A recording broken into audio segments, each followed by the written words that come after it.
Saudações a todos os amigos, com a graça do Senhor Jesus Cristo. Motivo da alegria, mais uma vez podemos estarmos juntos para estudar a palavra do Senhor. Hoje apresentando uma mensagem, um sermão, uma mensagem poderosa, uma mensagem de despertamento, uma mensagem que nos leva a um exame, examinar a nossa vida, fazer um autoexame, uma reflexão profunda. Essa mensagem do terceiro anjo, um sermão de A.T. Jones, pregado em 29/3 de 1903. 29/3 de 1903. Olha, já faz muito tempo, mais de 120 e poucos anos, né? Mas a palavra de Deus, ela permanece atual. É uma mensagem para o nosso tempo. Vocês vão entender como essa mensagem é profunda. Me impressionou muito essa mensagem, que tem por título O que significa ser membro da igreja? Na verdade é uma pergunta. Uma mensagem baseada em uma pergunta. O que significa ser membro da igreja? Talvez muitos, diante dessa pergunta, possam dizer: eu sou membro de tal igreja que fica em tal bairro, em tal cidade, fica em tal rua. Lá tem vários irmãos. Sou membro daquela igreja. Bom, o que significa ser membro da igreja? É ter o nome simplesmente em um registro ali, em livros, no livro, melhor dizendo, da igreja, na qual você faz parte? Será que é isso? Ou é algo mais profundo? Tem uma mensagem mais profunda que chega a nos impactar, nos levar a um exame, profundo da nossa vida. Sabemos se estamos sendo de fato membros, se estamos sendo a igreja de Deus. Essa mensagem é uma mensagem também que está em conexão com a mensagem da purificação do santuário. Uma mensagem também que nos leva para a nossa responsabilidade como cristãos, levar as boas novas de salvação, o Evangelho eterno, as 3 mensagens angélicas de Apocalipse 14, do verso 6 até o verso 12. É uma mensagem impressionante. Uma mensagem de Deus para nós, para o nosso tempo, para que despertemos e sejamos de fato a igreja de Deus. Sejamos de fato membros da igreja de Deus. Convido você a juntos orarmos para iniciarmos a nossa mensagem. Oremos. Querido eterno Deus, nós somos gratos a Ti, ó Pai Celestial, por esse momento que o Senhor nos concede de, mais uma vez, estudar a Tua Palavra, estarmos atentos a mensagens que foram pregadas há muito tempo atrás, mas que são são atuais. É uma mensagem que é para o nosso despertamento, para prosseguirmos, para avançarmos pela fé. Então, Deus, nos ajuda a entendermos, colocarmos em prática através do Teu poder em nossa vida, a nos fortalecer. Te pedimos, ó Senhor Deus, também por todos que estão acompanhando esse vídeo, que estão atentos a essa pregação pregada pelo pastor A.T. Jones, que seja de reavivamento, de reforma na vida de cada um. Te pedimos, ó Pai, essas bênçãos e somos gratos a Ti, em nome de Jesus. Amém. Bom, vamos ler aí o sermão. Vocês podem também acompanhar a leitura e daí iremos meditar. Diz assim, esse sermão, como eu falei, ele foi pregado pelo pastor A.T. Jones, o famoso pastor A.T. Jones, o pastor que pregou muito sobre justificação pela fé, sobre liberdade religiosa, falou muito também sobre história, sobre profecias, né? Um homem cheio da sabedoria de Deus. E aqui vamos nós, né, para mais uma mensagem, o que significa ser membro da igreja. O verso, Efésios capítulo 5, verso 25 ao 27 diz assim: Cristo amou a igreja e a si mesmo se entregou por ela, para santificar, purificando-a com a lavagem da água pela palavra, para apresentar a si mesmo igreja gloriosa, sem mácula, nem ruga, nem coisa semelhante, mas santa e irrepreensível. Olha, Cristo amou a igreja e a si mesmo se entregou por ela, pela igreja. Com qual propósito? Né? Para santificar, purificando através da lavagem da água pela palavra, para apresentar a si mesmo. Ele apresentar essa igreja para ele mesmo, gloriosa, sem mácula, nem ruga, nem coisa semelhante, mas santa e irrepreensível. Essa, como diz a palavra, é a igreja que Cristo apresentará a si mesmo quando ele vier. Jesus amou essa igreja, a igreja, e deu-se por ela. E quem quer que for dessa igreja, quando ela for a igreja gloriosa, não tendo mancha ou ruga ou coisa dessa, ou qualquer dessas coisas, deve amar a igreja e dar-se por ela. Essa é a igreja pela qual Deus dará sua última mensagem a este mundo. Essa mesma igreja que o Senhor Jesus Cristo se entregou, né, amou e se entregou por ela, essa mesma igreja tem a responsabilidade de levar, né, a mensagem, a última mensagem a este mundo. E essa última mensagem é apresentada ali em Apocalipse capítulo 14, o verso 6 até o verso 12, as 3 mensagens angélicas. Essas mensagens é o Evangelho eterno, que prepara o mundo para se encontrar com o Senhor Jesus Cristo, para estarem de pé, estarem prontos, né, a saudá-lo com alegria, a estar ali diante dele e viver com ele para sempre. Então essas mensagens preparam o mundo para esse encontro com o Senhor. E prepara a sua igreja, claro. A igreja recebe essa mensagem e leva essa mensagem ao mundo. Então aqui diz, né? Essa é a igreja pela qual Deus dará a sua última mensagem a este mundo, nesta geração. Mas Deus não pode ter essa igreja pela qual Ele possa dar aquela mensagem até que Deus encontre um povo que amará a igreja e dar-se-á por ela. Olha, Deus não pode ter essa igreja pela qual Ele possa dar aquela mensagem até que Ele, Deus, né, encontre um povo que amará a igreja e vai se dar, né, esse povo por essa igreja. Então uma igreja que ama a igreja.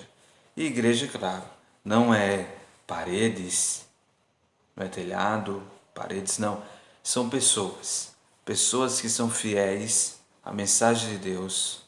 Pessoas que foram amadas, né, por Deus, ou melhor, que são amadas por Deus, no qual Ele se entregou por ela para santificar, para purificar, para apresentar para Ele mesmo a igreja gloriosa, sem mácula nem ruga. Continuando, diz assim,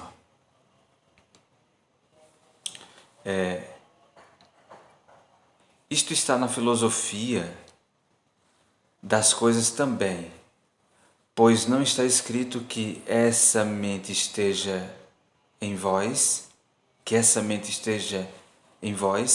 a qual também esteve em Cristo Jesus?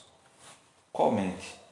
Eu estou com a minha Bíblia aqui, eu estou com a Bíblia King James 1611, em Filipenses no capítulo 2, Filipenses capítulo 2, Filipenses capítulo 2, verso 5, olha o que diz: que haja em vós a mesma mente que houve também em Cristo Jesus. A mesma mente que houve em Cristo Jesus. Daí já você começa a entender, já pegar a mensagem aí. Se ter a mente de Cristo, então iremos ter o mesmo sentimento, a mesma atitude de Cristo. E qual foi a atitude de Cristo para com a igreja? Amou e se entregou por ela. E quando, continuando a leitura, diz assim: quando essa mente nele o levou a amar a igreja e a dar-se por ela, o que essa mente fará em qualquer outra pessoa? Não preciso me deter mais sobre isto. Então, o que essa mente fará, né, em qualquer outra pessoa?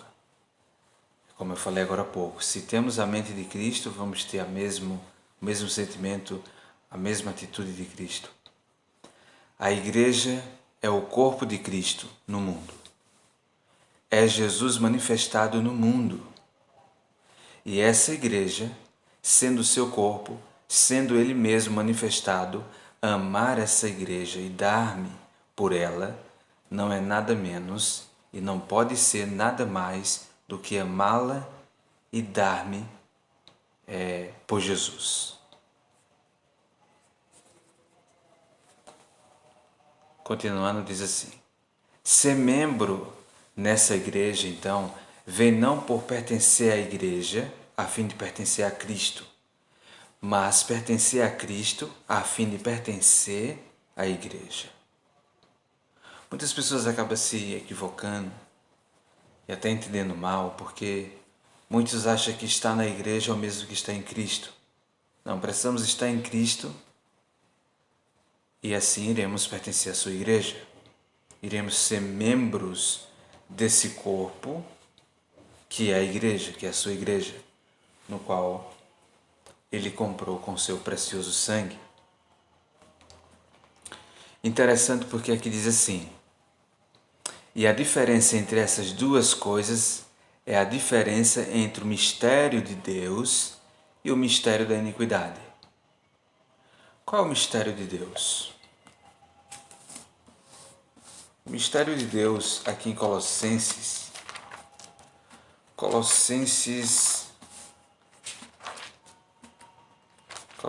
capítulo 1,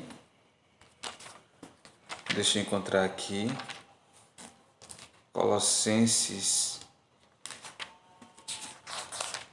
capítulo 1, o verso de número 26 e 27. Olha o que diz, ó.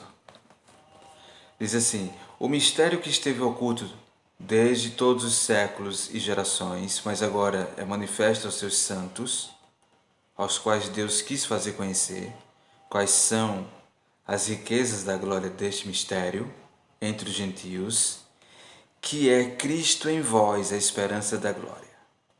Então, o mistério de Deus é Cristo em vós, Cristo no seu povo, né? Cristo na sua igreja.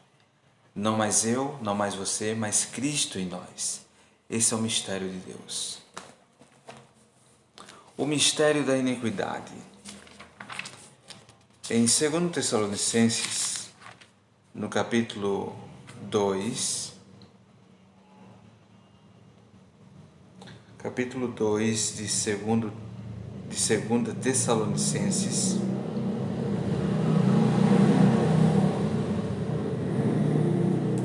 diz assim: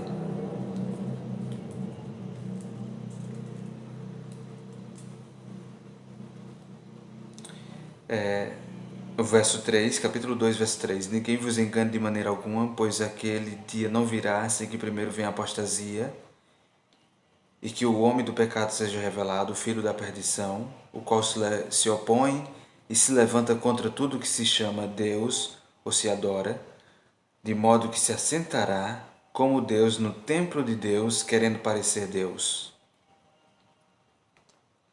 Então, esse mistério da iniquidade, no verso 7 diz: porque o mistério da iniquidade já opera, somente há um que agora resiste até que do caminho seja tirado.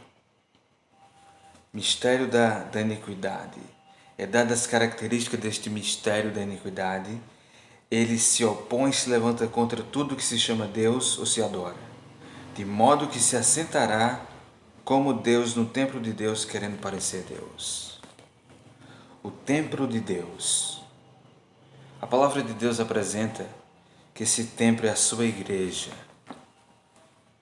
A igreja de Deus é o templo de Deus. Então, esse mistério da iniquidade iria se opor e se levantar contra tudo que se chama Deus ou se adora. Seria contra a verdadeira adoração, contra o verdadeiro Deus. Só que de uma maneira sutil. Ou seja, em outras palavras, esse é o sistema do anticristo, que se opõe a Cristo, mas ao mesmo tempo se assemelha a Cristo. Ele parece com Cristo, parece ser um enviado de Cristo, parece ser um representante de Cristo, mas de fato está contra Cristo, pois está contra a sua palavra, colocando mandamentos de homens, colocando a tradição acima da palavra de Deus. Então, isso é esse mistério da iniquidade. Há aí uma grande diferença, né, entre o mistério de Deus, que é Cristo em vós, e o mistério da iniquidade, que se opõe a Deus, que se opõe à adoração, né, a Deus. Esse mistério que vai de uma maneira sutil contra a palavra de Deus, substitui por mandamentos de homens, pela tradição, e assim deixa a palavra pura de Deus de lado para levar o mundo a seguir tradições e uma falsa adoração. Bom, continuando aqui, diz assim: o mistério da iniquidade exalta a forma, o nome, a ideia da igreja, e então chama e arrebata e força todo mundo para dentro daquela igreja, a fim de que ela possa ser o que o mistério da iniquidade designa. Então, olha outra característica aí que é dada do ministério da iniquidade. Exalta a forma, tem uma forma de cristianismo, um nome, a ideia da igreja, né? Tem tudo isso.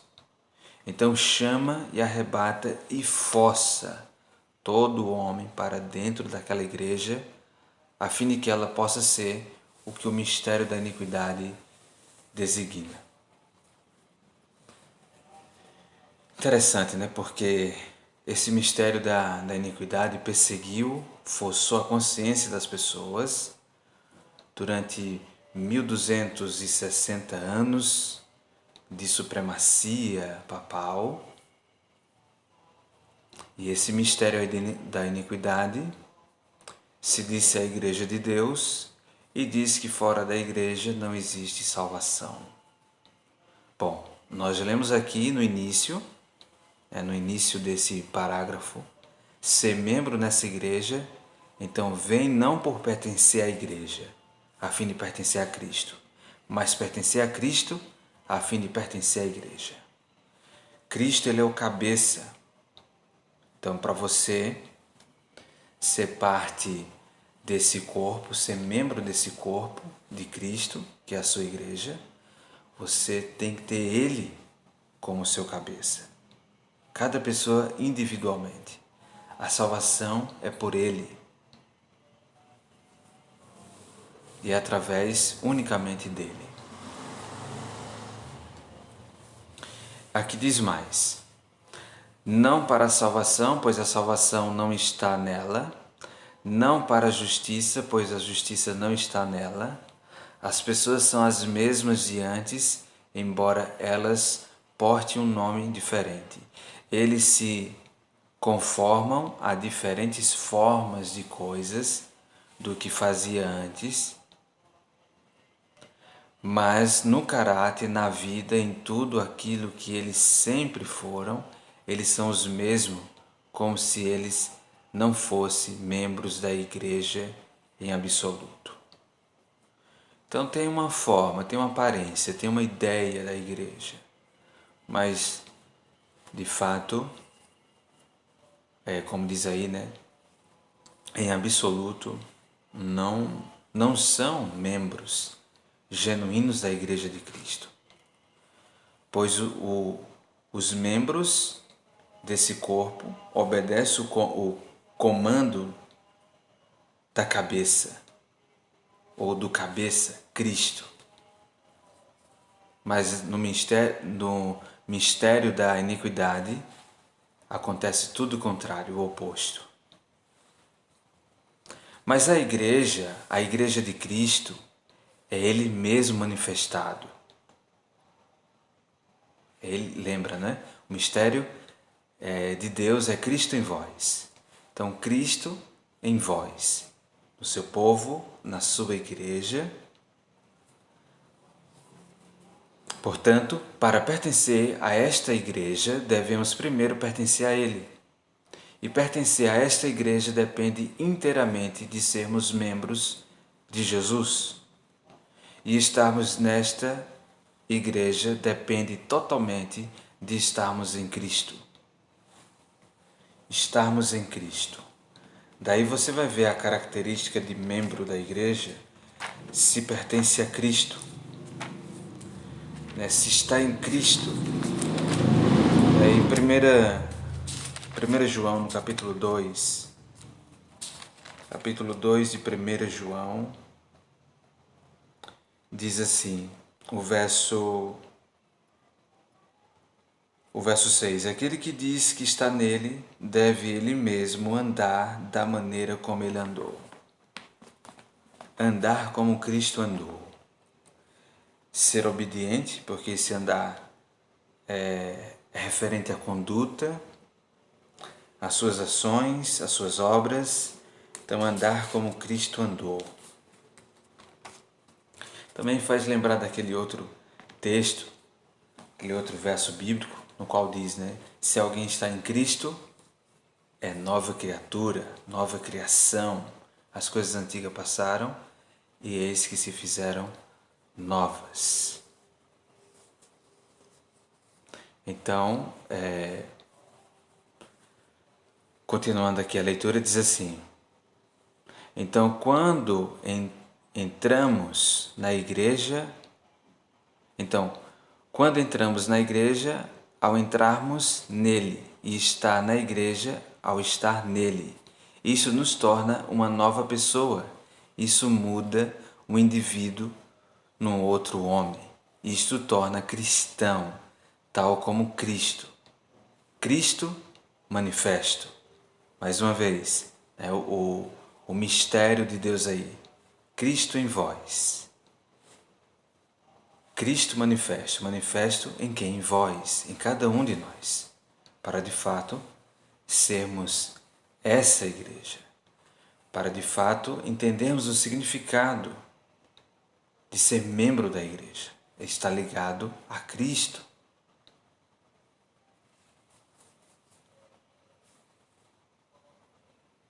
Continuando aqui, antes de continuarmos, só mais uma vez aqui fazendo a leitura, mas a igreja de Cristo, repetindo mais uma vez, mas a igreja de Cristo é Ele mesmo manifestado.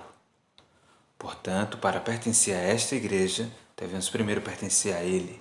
E pertencer a esta igreja depende inteiramente de sermos membros de Jesus. E estarmos nesta igreja depende totalmente de estarmos em Cristo. Então, quando entramos na igreja, ao entrarmos nele, e estar na igreja ao estar nele, Isso nos torna uma nova pessoa. Isso muda o indivíduo no outro homem. Isto torna cristão, tal como Cristo. Cristo manifesto. Então precisamos examinar-nos diariamente, cada um por si mesmo, e perguntar: sou membro da igreja? Não porque estou arrolado nos livros da igreja, ou seja, não porque meu nome está ali escrito nos livros da igreja. Não, sou um membro da igreja porque me uni à igreja e esta é minha dependência. Mas sou membro da igreja porque meu nome está no livro da vida. Sou membro da igreja porque dei-me para Cristo e pertenço a Ele, e vivo e me movo e tenho o meu ser nele. Tais como estes são os únicos membros da igreja que existe sobre esta terra. Ou seja, os únicos são esses, né? Esses que de fato são membros da igreja, porque o livro, ou melhor, porque o nome está no livro da vida. Porque eles são membros da igreja porque eles se deram para Cristo, né? Se entregaram a Cristo. Você se move, né? Você vive porque você está nele. Então, tais como este são os únicos membros da igreja que existem sobre esta terra. Não importa quanto tenhamos nosso nome no livro da igreja, nem quanto tempo temos sido membros da igreja, por unirmos ao que é uma ideia da igreja na forma, uma coleção de indivíduos. Não importa quanto tenhamos feito aquilo, nem por quanto tempo tenha sido feito, nunca seremos membros da igreja dessa forma. Não é o tempo, não é porque nosso nome está nos livros ali da igreja. Não, isso não é garantia de ser membro da igreja de Cristo, de participarmos desse corpo, né? Sermos membros desse corpo no qual Cristo é o cabeça. É se estamos ligados a Ele, se pertencemos a Ele, se nos entregamos a Ele, se o nosso nome está no livro da vida. Isso sim é a igreja de Deus. Daí você faz parte, né? Você é membro dessa igreja. Continuando, diz assim, embora possa acontecer que a oportunidade ou circunstâncias impeça vosso nome de estar em qualquer livro sobre a terra ou em qualquer coleção de indivíduos sobre a terra, mesmo assim, se estáis unidos a Jesus e viveis nele, sois membro da igreja, embora sejais a única alma sobre a terra. Esta é a única verdadeira qualidade de membro da igreja de Cristo e o único modo de ser membro na igreja de Cristo. Então, aqui ele diz, né? Embora possa acontecer que a oportunidade ou as circunstâncias impeça vosso nome de estar em qualquer livro sobre a terra ou em qualquer está assim, né, coleção de indivíduos, grupos, né, de indivíduos sobre a terra. Mesmo assim, se você está unidos a Jesus e viveis nele, sois membro da igreja. Ainda que seja uma única alma, uma única pessoa sobre a terra. Esta é a única verdadeira qualidade de membro da igreja de Cristo e o único modo de ser membro na igreja de Cristo. Cristo amou a igreja e deu-se por ela para que ele a pudesse santificar e limpar com a lavagem da água pela palavra, a fim de que ele pudesse apresentá-la para si mesmo uma igreja gloriosa, não tendo nenhuma mancha ou ruga e coisa semelhante, mas que ela fosse santa e sem defeito. Portanto, essa mesma mente deve estar em todos, a fim de que sejamos cristãos. essa mente, a mente de Cristo, né, que amou a igreja e se deu por ela, se entregou. Então, dessa forma, né, portanto, essa mesma mente deve estar em todos, a fim de que sejamos cristãos. A única coisa para fazermos é amar a igreja e dar-nos por ela, para que possamos ser santificados e limpos com a lavagem da água pela palavra, para que sejamos apresentados a Jesus, uma igreja gloriosa, não tendo nenhuma mácula, ruga e coisa semelhante. A única coisa para fazermos é amar a igreja. E lembrando, mais uma vez, que igreja não é paredes, não são tijolos, são pessoas. O templo ali, né, como é chamado de igreja, a casa de oração, podemos dizer assim, se reúne as pessoas para adorar a Deus em espírito e em verdade. Espírito em verdade, da maneira espiritual, não carnal, em verdade, ou seja, longe de todo engano, tem que ser através da verdade, a verdade e somente a verdade. Essa é a adoração genuína, verdadeira, na qual Deus ele aceita, não com nada que seja enganoso, mas que esteja de acordo com a verdade, que é a palavra de Deus. Cristo amou a igreja e deu-se por ela. Estamos familiarizados com o pensamento que Cristo me amou e deu-se por mim. E lemos nisso com outras escrituras ao mesmo propósito, que em amar-me e dar-se por mim, ele me amou e deu-se para mim. É o mesmo com a igreja. Ele amou a igreja e deu-se em favor da igreja. E ao amar a igreja e dar-se pela igreja, ele tem amado a igreja e dado a si mesmo para a igreja.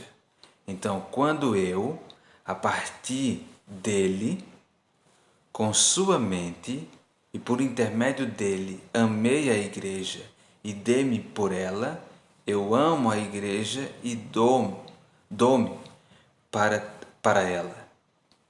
Tal que eu literalmente pertenço à igreja.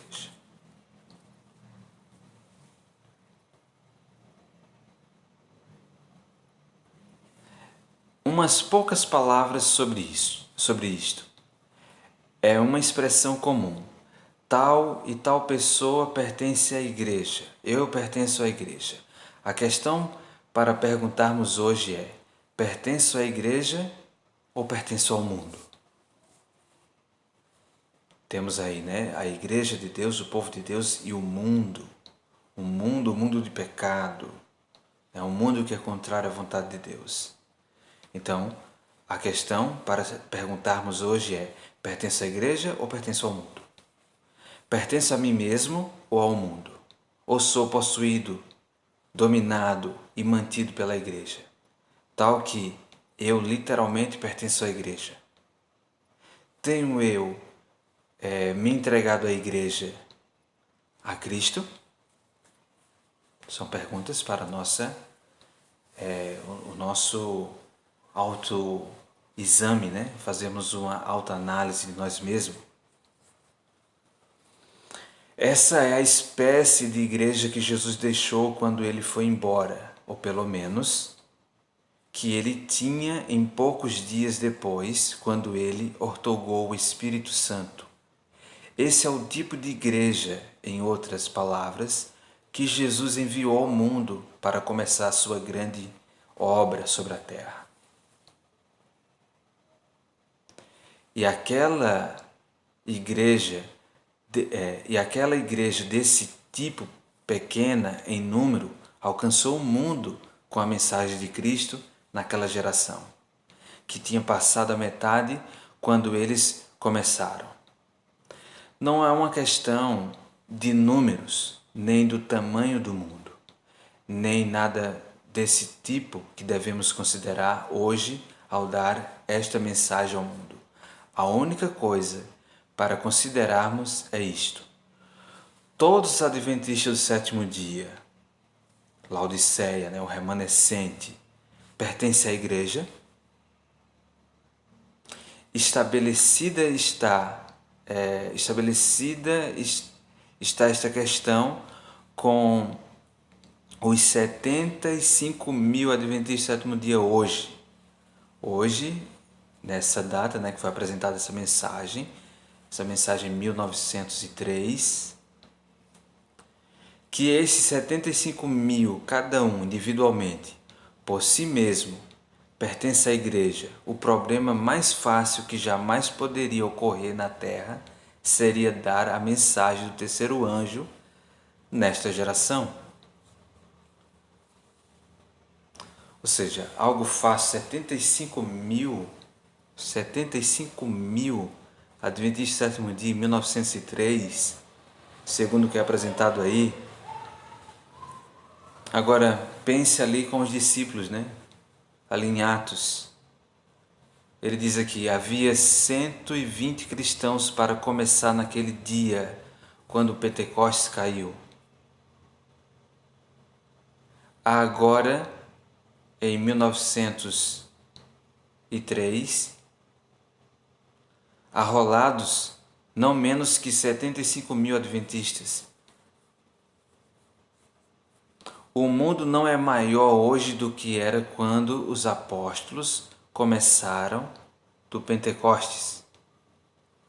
Quanto ao número de adventistas do sétimo dia, é mais que o número daquela ocasião. 120 pessoas para 75 mil pessoas, cristãos. Então aqui diz assim, Então, quando aquela pequena companhia pôde pregar o evangelho ao mundo, tal que a Escritura pôde dizer a toda criatura debaixo do céu, que chegou o evangelho a todos, o começo de uma maneira simples, poucas pessoas ali, mas cheias do poder, cheias de Cristo. Na geração que era já metade passada, porque eles pertenciam à igreja. Assim, hoje, é perfeitamente fácil para este número atingir o mundo no resto desta geração, se somente todos nós pertencermos à igreja. Há recursos abundantes. Os adventistas do sétimo dia, Laodiceia, o remanescente, tem bastante dinheiro, mas nem todos pertencem à igreja. Esta é a dificuldade. Há dinheiro suficiente entre os adventistas do sétimo dia, Laodiceia, o remanescente, hoje para dar um ímpeto a esta mensagem que alcançaria o mundo no resto desta geração, se somente esse dinheiro pudesse pertencer à igreja. Há facilidades suficientes, há talentos bastantes, há habilidade suficiente, todos os suprimentos que são necessários ou que jamais serão precisos, se somente essas facilidades e esses talentos e essas faculdades pertencerem à igreja. Então, essa mensagem, o pregador, o pastor T. Jones, ele via, olha, se naquele tempo ali com os apóstolos, começaram ali com 120 pessoas, cristãos ali, o que dirá hoje, Se todos esses, ele aí fala o número 75 mil, estiverem ligados, de fato serem essa igreja, pertencerem a essa igreja. Vai ser uma realidade a pregação do evangelho, vai chegar em todo mundo. Continuando, diz assim, e é uma questão de valor perguntar: se meu dinheiro pertence ao mundo Pertenço eu à igreja? Se meus talentos, minhas habilidades são colocadas a serviço do mundo, como do mundo, e não a serviço da igreja, como da igreja, a questão merece consideração. Pertenço eu mesmo à igreja? Isso volta a nossa atenção à questão: quanto toma para me compor? Isso volta nossa atenção à questão: quanto toma para me compor? Quanto há de um homem? Quanto há de um homem? Podeis ter um homem aqui e suas faculdades acolá, suas habilidades em outro lugar, e o fruto de suas faculdades, o fruto de suas habilidades, os resultados de sua vida e esforço, e ainda no outro lugar?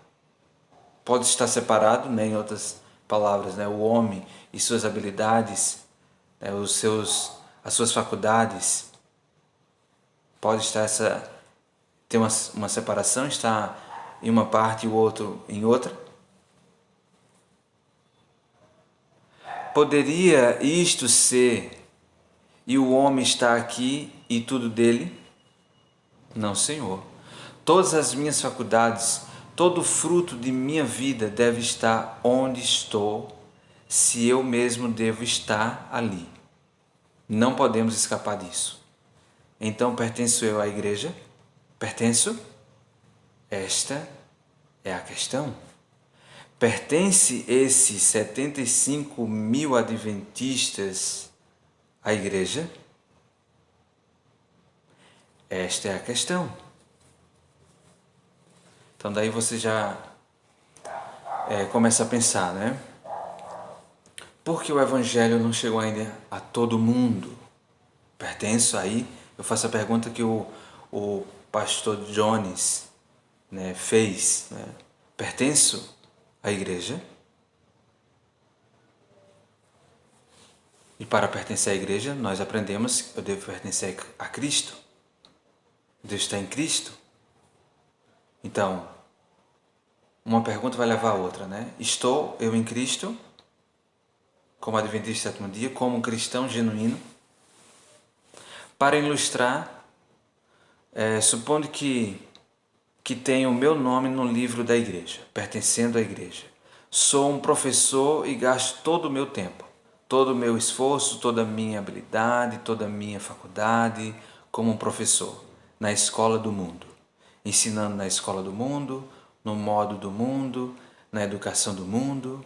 Vale perguntar, pertenço à igreja? Estou amando a igreja, dando-me em favor dela? O que for que eu professar, minhas faculdades, minha vida, o que sou na habilidade que Deus me tem dado, aí estou dando para o mundo, para a obra do mundo e para os propósitos do mundo. Assim é. Então estou eu amando a igreja e dando-me em favor dela? Pertenço eu à igreja? Supondo que eu seja um médico e dou minha habilidade, meu talento, minhas faculdades, minha vida e meu esforço para o caminho do mundo que é chamado medicina, o modo do mundo de tratar a doença. Fico como um membro da igreja, como pertencendo à igreja, e devo ser santificado e limpado com a lavagem da água pela palavra de Deus. E na palavra de Deus foi dado à igreja o divino, o verdadeiro sistema de tratamento médico, a verdadeira filosofia e tratamento com relação à saúde. Saúde, doença, o viver correto. E todas essas coisas pertencem à igreja para ser santificado e lavado com a lavagem da água por aquela palavra, em vez de fazer o que a palavra me dá, a qual estou comprometido como pertencendo à igreja, eu tomo o que o mundo dá e devoto ao mundo aquilo que consegui do mundo. E pertenço à igreja. Pertenço à igreja. Pertenço? Todas as minhas habilidades, né, que Deus me deu, os dons, e eu uso, né, para o mundo, estou comprometido, né, mesmo pertencendo à igreja, entre aspas, eu tomo o que o mundo dá e devolvo ao mundo aquilo que consegui do mundo e pertenço à igreja. Pertenço? Aí é feita a pergunta. Pertenço? Pertenço à igreja para o propósito de ser santificado e limpo pela lavagem da água, pela palavra de Deus, para a igreja. Nessa palavra, e essa palavra mesmo, é um sistema de educação. E essa é a verdadeira e é a única verdadeira educação. Digo que pertenço à igreja, mas estou satisfeito com o sistema de educação do mundo, com a filosofia de educação do mundo e devoto minha vida a isso. Quero saber, pertenço realmente à igreja? É precisamente assim também como para a profissão médica ou qualquer outra profissão. Sou um homem de outros negócios no mundo, quer seja comércio, ou agricultura, ou carpintaria, quero dizer, o diário comercial, mundo de negócios. Afirmo que pertenço à igreja e nos esforços que desenvolvo de pensamento, de empenho, a bênção de Deus sobre tudo aquilo, a renda vem. Coloco aquilo no banco mundano. Não sou um especulador, pertenço à igreja. Mas aqui estão os meios que Deus me tem dado como membro da igreja e os coloco no banco mundano. Empresto aquilo aos homens mundanos para ser usado nos negócios mundanos, em vez de na obra da igreja a qual pertenço. Então, é uma pergunta justa para eu fazer. Pertenço à igreja? Deus tem me dado todas as bênçãos através de todo, o meu empenho, usando as minhas habilidades, mas uso isso para o mundo, ao invés de usar na obra de Deus. Daí a pergunta vem, pergunta é feita, Pertenço à igreja?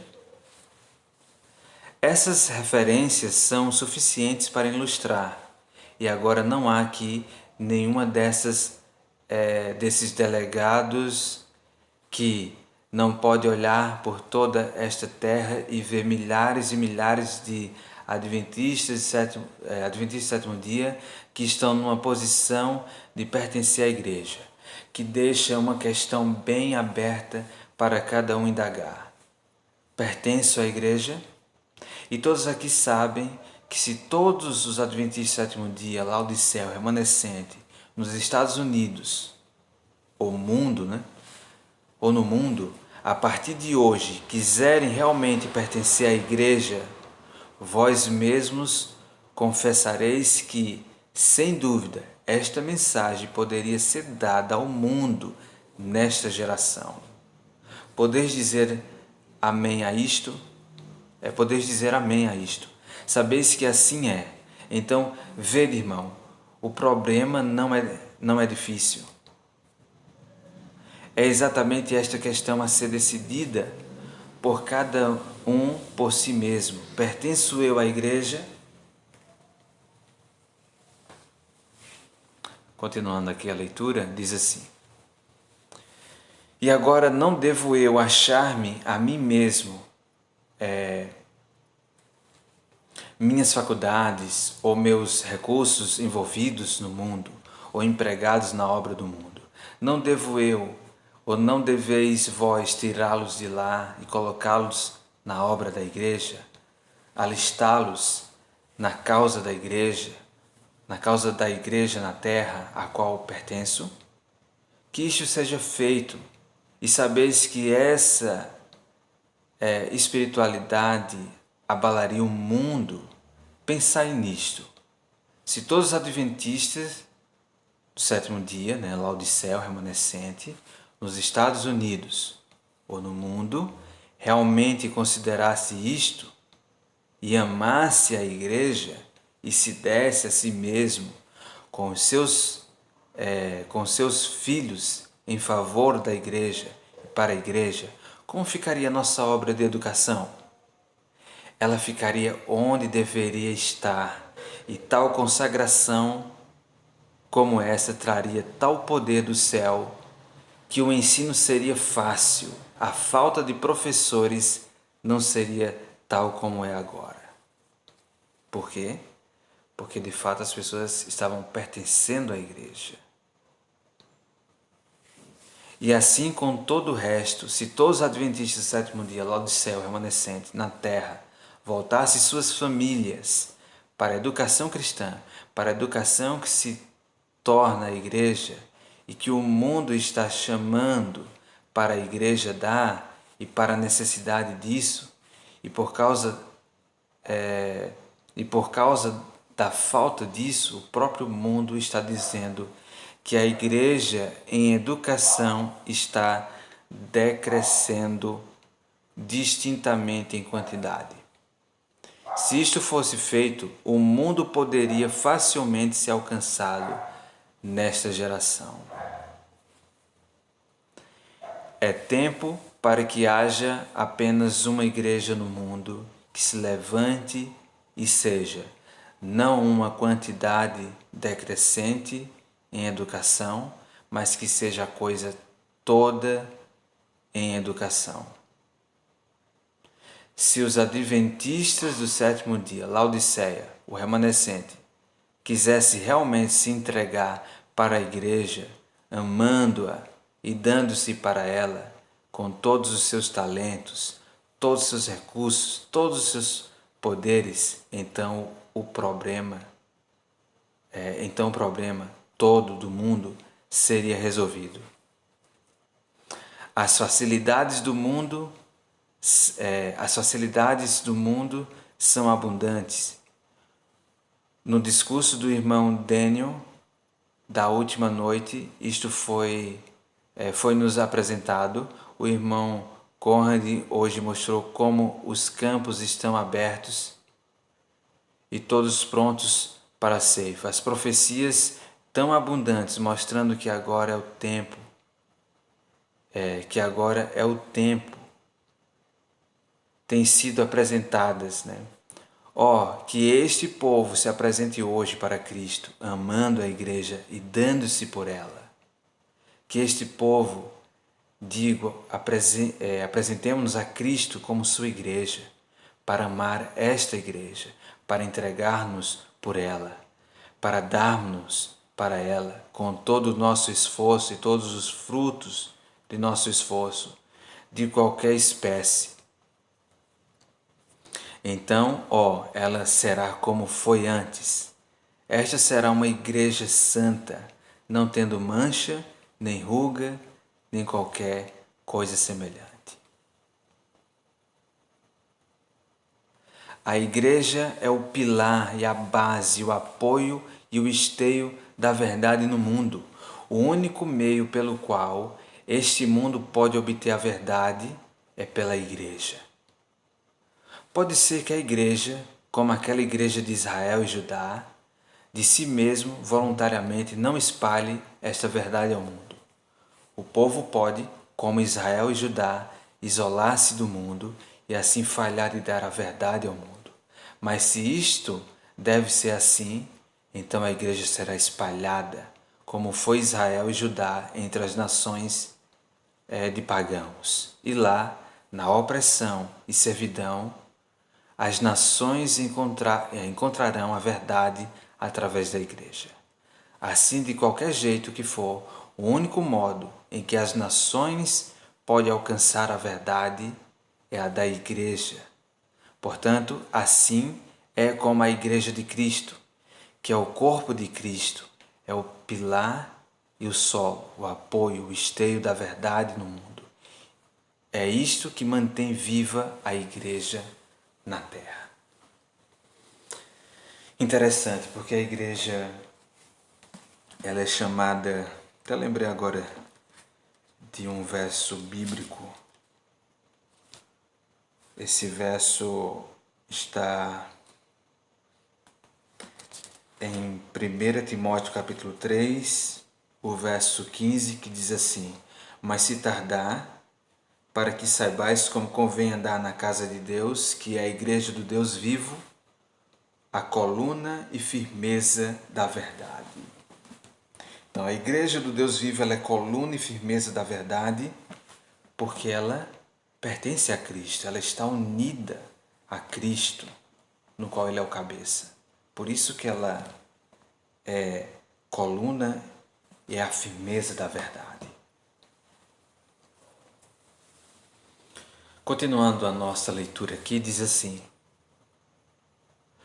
como então pode o mundo obter a verdade de mim, como da igreja, quando todos os meus esforços estão alistados e gastos na ocupação do mundo e na filosofia de ocupação do mundo? Pode isto ser feito? Não, Senhor. O mundo não pode ver a igreja em mim nessa condição de coisas. A fim de a verdade alcançar o mundo, por meu intermédio, que sou da igreja, é essencial que eu faça a obra como a obra da igreja. Aqui diz assim: se sou um agricultor da igreja. Se sou um professor como representante da igreja. Se sou um médico, sou um representante da igreja. E faço o meu trabalho que se fosse da igreja, né? Ou como se fosse da igreja. Portanto, isto apela para que cada um de nós que professa pertencer à igreja, assim como pertença à igreja, que tudo que vem no curso de nossas vidas será distintamente da igreja, se relacionará à igreja e faremos aquilo para a glória de Deus como da igreja. Então, que a igreja seja tão repleta da verdade com a qual ela é plena, que a glória de Deus que está naquela verdade brilhará e o mundo a verá, aquela gloriosa igreja. A glória do Senhor será vista sobre ti, e a palavra será realizada, de que ela se levantará e brilhará, pois sua luz é vinda, e a glória do Senhor se levantará sobre ela. Sabeis que assim é. Ora, tudo isto é apenas ter dito, em outras palavras, que nos dias da voz do sétimo anjo, quando ele começar a soar, o mistério de Deus será terminado, como ele declarou a seus servos, os profetas. O mistério de Deus. Nós lemos aqui em Colossenses, no capítulo 1, o verso 27, que o mistério de Deus é Cristo em vós, Cristo na sua igreja, no seu povo. Cristo em vós, a esperança da glória. Então, aquele mistério de Deus terminado é o evangelho pregado a todo mundo, para que o fim possa vir. O evangelho, né? Ele falou aqui, o evangelho pregado a todo mundo. Será que existe alguma contradição? Iremos ver que não. Iremos continuar aquela leitura que diz assim: aquele mistério de Deus terminado no mundo é a obra de Deus terminada na pregação do Evangelho às nações. E é mais do que isto, junto com isto. O mistério de Deus é Deus manifesto na carne. O mistério terminado de Deus é a conclusão, a perfeição da manifestação de Deus na carne, nos crentes em Jesus que pertencem à igreja. Assim, há dois lugares ocupados na terminação do mistério de Deus. Um lugar é o próprio mundo, ao qual o evangelho deve ser pregado. O outro lugar é a vida dos crentes da verdade. Devemos pregar e proclamar em palavras aos confins da terra, a cada alma sobre a terra em nossa geração, para que aquela fase da obra seja completada e seja terminada. Não obstante, se a manifestação de Deus nas vidas dos que pregam o Evangelho não estiver completada, também poderemos pregar o Evangelho 10.000 anos e o fim nunca virá. Olha como é sério. Se a manifestação de Deus nas vidas dos que pregam o Evangelho não estiver completada, também poderemos pregar o Evangelho 10.000 anos e o fim nunca virá. Não é simplesmente que o Evangelho seja pregado a todo mundo e encha todo mundo, mas é que quando isto for feito, haverá um povo preparado para encontrá-lo no fim. Sem o término daquela manifestação de Deus na carne de cada crente, ou seja, Cristo, né? Cristo em nós, Cristo em vós, não pode haver nenhuma conclusão do mistério de Deus. E esse mistério terminado, Deus manifestado na carne, marcar isto significa que somente Deus deve ser visto em cada ato da vida do crente, tal que em sua vida Deus seja manifestado. Somente isto é a manifestação do mistério de Deus, no modo que valha.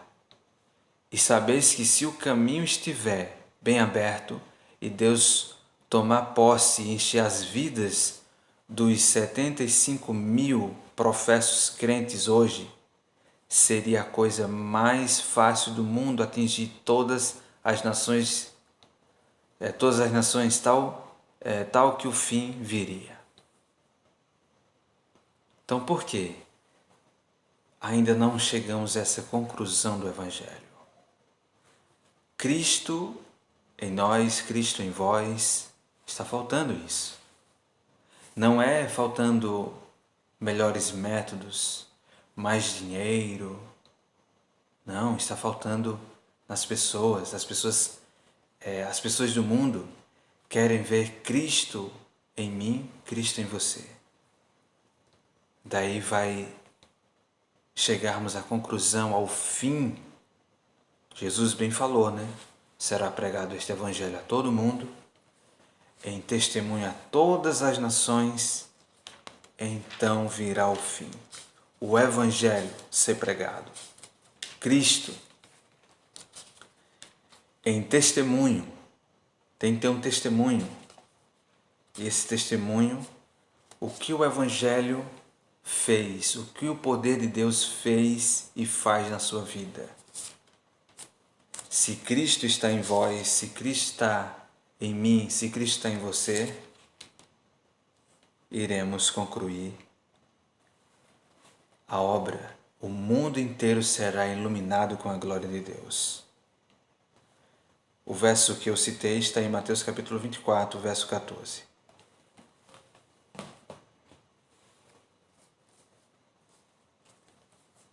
Aqui, continuando a leitura, diz assim: novamente, antes de eu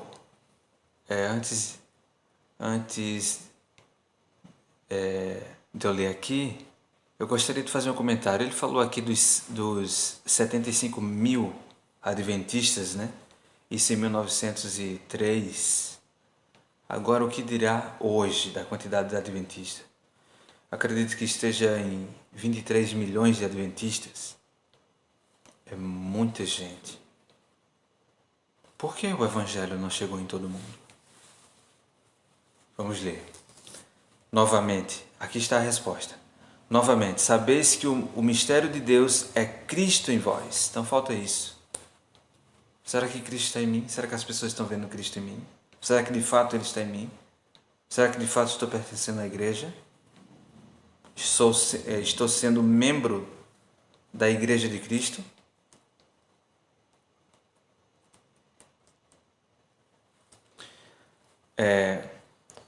Sabeis que o mistério de Deus é Cristo em vós, a esperança da glória. Então, o mistério terminado de Deus é o término do crescimento, a manifestação da vida de Cristo nos crentes, tal que ficaremos neste mundo na imagem de Jesus Cristo, refletindo apenas Ele, para que quando os crentes forem vistos, somente Cristo será visto.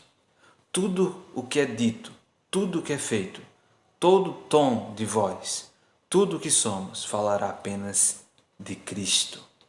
Somente isto é a conclusão do mistério de Deus. Em verdade, do modo que conta. E essa é a igreja que ele apresenta. Essa é a igreja que ele apresenta a si mesmo. Uma igreja que reflete ele. Uma igreja na qual Cristo ele possa se ver.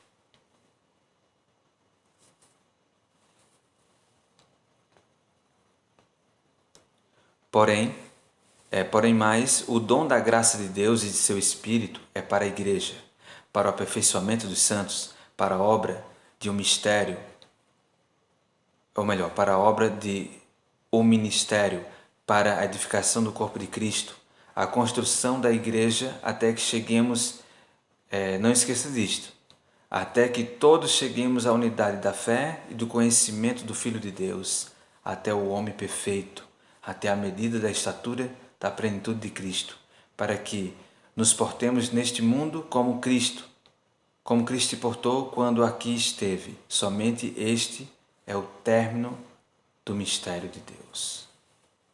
Mas isto não é difícil, isto não precisa demorar, porque o cristianismo é criação. Olha que interessante. Olha o que ele diz aqui, ó. O cristianismo é criação, não evolução. Cristianismo é criação, não evolução. Deus fala e assim é. Não demora uma longa série de eras para desenvolver, para evoluir. Não, somos a sua manufatura, criados em Cristo para boas obras, que Deus de antemão ordenou que andássemos nelas. Tudo que é necessário é a submissão. Tudo que é necessário é colocar esta denominação, esta coleção completa de pessoas tão dentro da igreja e tornar-nos tão da igreja que a obra será terminada nesta geração. É a incondicional entrega a Jesus Cristo e esta submissão mantida para sempre. Uma entrega, mas essa entrega ela é mantida para sempre. E esta conclusão do mistério de Deus é somente, de outro modo, a história da purificação do santuário. Lembra, né, do que está escrito no Salmo 77? Salmo 77, o verso de número 11. Olha o que diz. Salmo 77, verso 11, diz assim. Na verdade, verso 13. Corrigindo, verso 13. O teu caminho, ó Deus, está no santuário. Quem é Deus tão grande como o nosso Deus? Então, tem uma verdade muito especial, né, que envolve tudo isso que estamos falando na purificação do santuário. A história da purificação do santuário. Quando o anjo falou sobre o assunto dos 2.300 dias, ele o fez diferentemente do modo como costumamos apresentar. Eu achei muito interessante isso. Isso me impressionou, me impactou. Você que gosta de profecia, que tem apresentado os 2.300 dias em profecia, anos, né? 2.300 anos. Acredito que isso, se você já sabe, ok, mas se você não sabe, isso vai mexer com você, isso vai te animar, te motivar ainda mais a pregar as profecias. Ele o fez, aqui diz que o anjo o fez diferentemente do modo como costumamos apresentar e do modo em que tenho ouvido muitos outros falarem.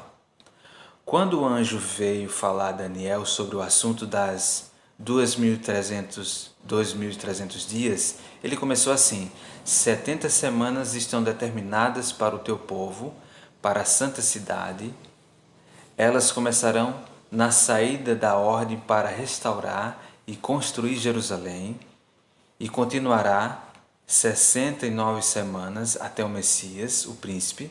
Então, após aquilo, 1810 anos e meio, que levará até 1844, então o santuário será purificado. Isto está naquilo, mas este não é o sermão do anjo aqui. Ouvi, isto é o que o anjo disse, isto é o que ele pregou nos 2.300 dias. 70 semanas estão determinadas sobre o teu povo e sobre a tua santa cidade para extinguir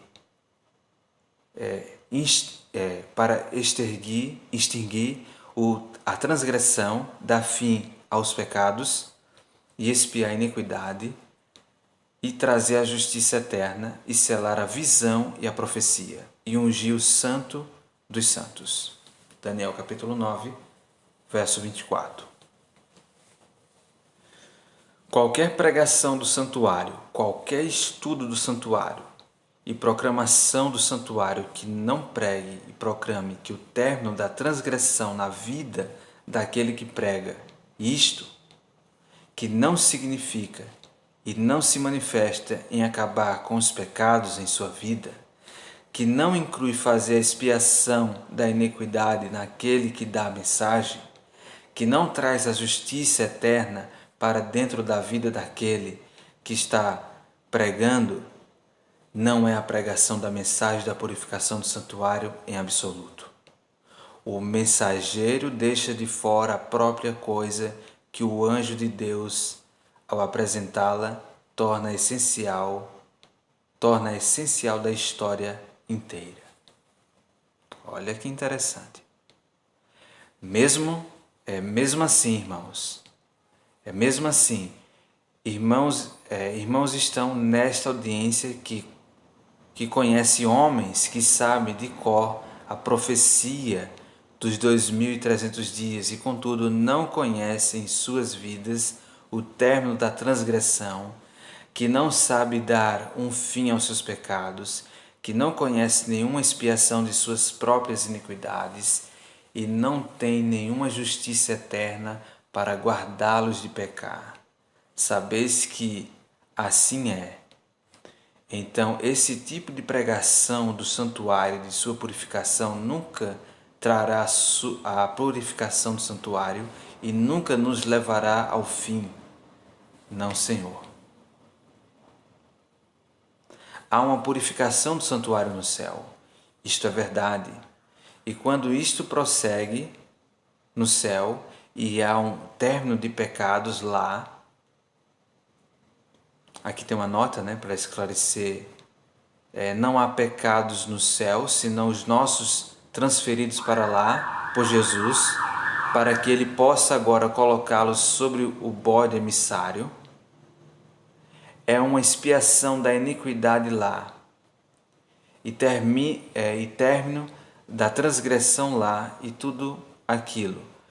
Todavia, se aquilo também não é feito nos santos e crentes sobre a terra, então a purificação do santuário nunca pode terminar. Nunca poderemos, neste caso, chegar ao fim deste mundo. Assim, a purificação da igreja dos santos sobre a terra deve manter o passo, deve ser exatamente na proporção com a purificação do santuário no céu, ou essa igreja nunca estará atualizada. Então veja, aqui na nota, diz que, claro, não há pecados no céu. São os nossos, o resiste dos nossos pecados que estão lá. E precisa de uma purificação. Jesus, antes dele voltar, ele precisa purificar. E essa purificação que ocorre lá, ela também ocorre na nossa vida. Cada pessoa individualmente, cada crente, precisa ser purificado dos seus pecados. Agora interessante, o ataque à purificação, né, do santuário, dos pecados, né, que estão registrados lá, do que é feito aqui através do nosso corpo, precisa também ser purificado, cada um de nós, os nossos pecados. E essa mensagem é muito atacada. Vencer o pecado é sinônimo de, parece, de falar em heresias, em coisas que parecem ser contrárias à palavra de Deus. Mas não é. O inimigo sabe aonde ele está atacando e por que ele está fazendo isso. Ele quer que o seu povo se demore neste mundo, que eles não estejam preocupados com o juízo, né, que ocorre no céu, a purificação, para que estejamos perfeitos, né, sejamos limpos de todos os pecados. Devemos, pela graça de Deus, pôr um fim nesses pecados. Ora, coloquemos de outra forma. Embora eu pregue o fim da transgressão nas vidas dos indivíduos, embora eu pregue colocar um fim aos pecados e fazer expiação pela iniquidade e trazer a justiça eterna para dentro da vida dos indivíduos, e todavia não pregue com aquilo o santuário e sua purificação, isto não é a terceira mensagem angélica. Aquele grande dia não pode vir até que o santuário seja purificado. Olha, que interessante, né? Embora eu pregue colocar um fim aos pecados, fazer uma expiação pela iniquidade, trazer a justiça eterna para dentro da vida dos indivíduos, e todavia não pregue com aquilo o santuário e sua purificação, isto não é a terceira mensagem angélica. Muito interessante isso. Aquele grande dia não pode vir até que o santuário seja purificado. O santuário não pode ser purificado até que a transgressão esteja terminada em vossa vida e na minha, até que eu seja dado dado um fim aos pecados na vossa vida e na minha, e a expiação feita pelos pecados que tenham sido cometidos. Então, no lugar daquilo tudo, seja trazida a justiça eterna para nos manter firme no caminho da justiça. Olha que conexão, né, feita com a purificação dos pecados, né, o afastamento, a justiça eterna, com a purificação do santuário. Por isso que eu falei no início, é uma mensagem muito impactante, uma mensagem que me deixou impressionado com esses detalhes todos, né, e com a urgência para que possamos, né, levar essa mensagem a todos. Sabeis que dificuldade temos tido para manter a justiça na vida. Nós amamos, entregamos-nos a ela em submissão, mas isso aparece e aquilo que vem e o outro, e ficamos fracos e falhamos e perdemos o poder daquela justiça fora da vida que sozinha pode torná-la justiça eterna. Então, nesta Igreja Adventista do Sétimo Dia, Laodiceia, o remanescente, entre essas pessoas que se mantêm como pertencendo à igreja, há necessidade de tal purificação do santuário, tal ideia da purificação do santuário que findará a transgressão na vida de todo adventista do sétimo dia, né? Laodiceia, o remanescente. Dará um fim ao pecado ali e fará reconciliação por todos os pecados que sempre estiveram ali. E introduz, para trazer para dentro a justiça eterna. Uma justiça que vem para ficar, uma justiça que vem para habitar, uma justiça que vem para governar eternamente e para guardar-nos para as mansões celestiais. Que mensagem! né? Que mensagem impressionante. Vossos corações e mentes testemunham que somente isto pode ser qualquer verdadeira purificação do santuário. E vossos corações e mentes testemunharão também a isto que se pode haver tal consagração, tal submissão como aquela, se pode haver o recebimento de tal purificação como essa e pertencer à igreja realmente assim. O dar esta mensagem, o término desta obra, não demorará, mas pode ser realizada nesta geração que resta. Daí perguntamos, por que se passou tanto tempo e ainda estamos aqui? Porque falta a nossa compreensão. Pertencemos de fato à igreja? O que significa pertencer à igreja? Tem que pertencer a Cristo. Cristo quer aparecer em nossa vida, esse é o mistério de Deus. Cristo em vós, Cristo em você, Cristo em mim, a esperança da glória. Essa justiça eterna, Ele é a justiça eterna. O Senhor, nossa justiça, o Senhor, justiça nossa. A igreja deve ser chamada assim, a igreja fiel, ela vai ser reconhecida assim. E, irmãos,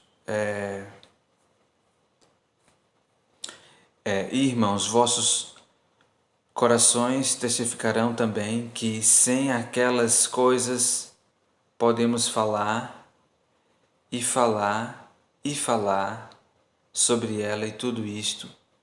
E tudo isso é verdadeiro, mas podemos falar tudo aquilo e não terminará nesta geração. Então aqui estamos, agora não nos entreguemos, ou melhor, então aqui estamos, agora não nos entregaremos, não nos daremos verdadeiramente para pertencer literalmente para pertencer à igreja, amando a igreja, dando-nos por ela, submetendo-nos a ela, para que assim sejamos purificados neste dia de purificação do santuário, com a lavagem da água pela palavra, para que Cristo possa apresentar a si mesmo como Ele tem estado desejoso, saudoso, todos estes anos para fazer uma gloriosa igreja, não tendo mancha nem ruga ou coisa semelhante, mas santa e sem defeito. Aqui nós chegamos ao final dessa mensagem. Daí ficou, acredito, claro, esclarecido, o que significa pertencer à igreja. Nós temos uma obra a ser feita neste mundo, levar a mensagem, porque que nunca chega a essa conclusão. Se passaram, mais de 120 e poucos anos, desde que essa mensagem foi pregada, e poucos compreendem essa mensagem, talvez nunca chegaram a ler. Eu particularmente não sabia dessa preciosa mensagem, essa verdade presente. Isso deve nos motivar, nos despertar. O Senhor Deus, Ele está chamando aqueles para que leve essa mensagem. Ao levar essa mensagem, você deve viver essa mensagem. Você deve pertencer a esse povo. Você deve estar tendo a Cristo como seu cabeça, para que de fato você seja a igreja de Cristo. E assim, Ele quer purificar você de toda injustiça através do seu sangue. E Ele quer realizar em você a obra que há muitos séculos esteve oculta. Cristo em vós, Cristo em você, Cristo em mim, a esperança da glória. Que essa mensagem seja uma realidade em nossos dias. Que o Senhor te abençoe e te guarde. Convido você a juntos orarmos ao Senhor. Querido eterno Deus, muito obrigado, Pai Celestial, por essa mensagem. Muito obrigado porque o Senhor nos ama com amor eterno. Tem nos mostrado como devemos ser, pertencendo assim à Tua igreja, amando a igreja, se entregando por ela. Isso é o Teu povo, os fiéis, para que isso possa mostrar para o mundo que Cristo está vivendo em nós, Ele habita em nós. Não somos mais nós, mas Cristo. Nós queremos, ó Deus, que isso seja uma realidade na nossa vida. Faz essa obra pelo Teu poder, pelo Espírito Santo. Em nome de Jesus nós te oramos, somos gratos. Amém. Muito obrigado a você que assistiu até o final esse vídeo, essa mensagem. Que Deus te abençoe grandemente, fortaleça. E que você e eu possamos estar juntos na proclamação dessa mensagem, vivendo essa mensagem. Que Deus te abençoe.